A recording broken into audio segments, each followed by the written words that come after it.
keberkahan ilmu akan dirasakan, kita jadi mudah faham, kita jadi mudah praktekin dengan keikhlasan. Kalau Bapak Ibu tidak ikhlas, sehebat apapun penyampaian yang disampaikan, sekeras apapun suara sehingga bisa terdengar dengan baik oleh kuping kita, sebagus apapun buku yang kita bedah, ya, senyaman apapun tempatnya, tidak akan ada berbekas kalau seseorang tidak ikhlas.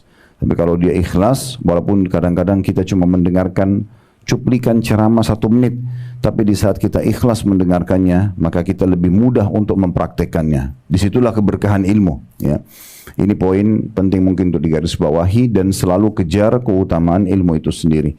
Di antaranya hadis Nabi SAW yang sahih, siapa yang keluar dari rumahnya ikhlas ingin menuntut ilmu karena Allah, maka dicatatkan baginya pahala haji lengkap. Jadi hanya dengan duduk di majelis ilmu itu bisa mendapatkan pahala haji lengkap. Haji itu berapa biayanya, berapa jauh jarak yang bisa didapatkan dengan majelis ilmu. Dalam sebuah hadis yang lain kata Nabi SAW, Allah itu memiliki malaikat-malaikat yang tugasnya khusus untuk mencari majelis-majelis zikir atau majelis ilmu. Kemudian kalau mereka temukan, mereka memanggil satu sama yang lain sambil mengatakan, kesinilah, ini target kalian. Lalu mereka pun menaungi para orang-orang di majelis ilmu dengan sayap-sayap mereka dari tempat itu sampai ke langit. Jadi mereka sangat banyak. Kemudian setelah itu mereka kembali kepada Allah, Allah pun bertanya kepada mereka, kalian dari mana? Mereka mengatakan, kami dari perkumpulan hamba-hambamu yang sedang mengingatmu. Maka kata Allah subhanahu wa ta'ala, apakah mereka pernah melihatku? Maka kata para malaikat, belum pernah. Kata Allah, bagaimana kalau mereka melihatku? Kata para malaikat, tentu mereka akan lebih memujimu, mereka akan lebih mentaatimu, lebih memuliakan dan mengagungkanmu.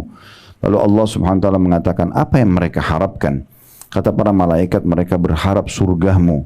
Lalu kata Allah subhanahu wa ta'ala kepada para malaikat, dan Allah lebih tahu sebenarnya. Pertanyaan ini hanya Allah ya jadikan sebagai pertanyaan yang dilemparkan kepada malaikat, bukan karena ketidaktahuan.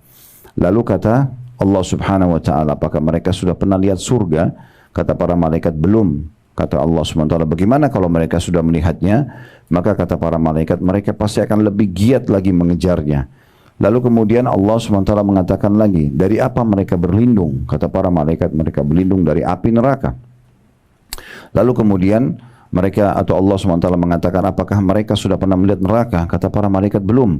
Kata Allah subhanahu wa ta'ala, bagaimana kalau mereka melihat neraka? Kata para malaikat, mereka pasti akan lebih semangat lagi untuk menjauhinya dan lebih takut padanya. Lalu Allah subhanahu wa ta'ala mengatakan, aku persaksikan kepada kalian bahwasanya aku telah mengampuni hamba-hambaku itu. Jadi ini juga pengampunan dosa orang hadir dalam majelis ilmu. Tapi semua ini Bapak Ibu tidak akan dapat kecuali kalau ikhlas karena Allah.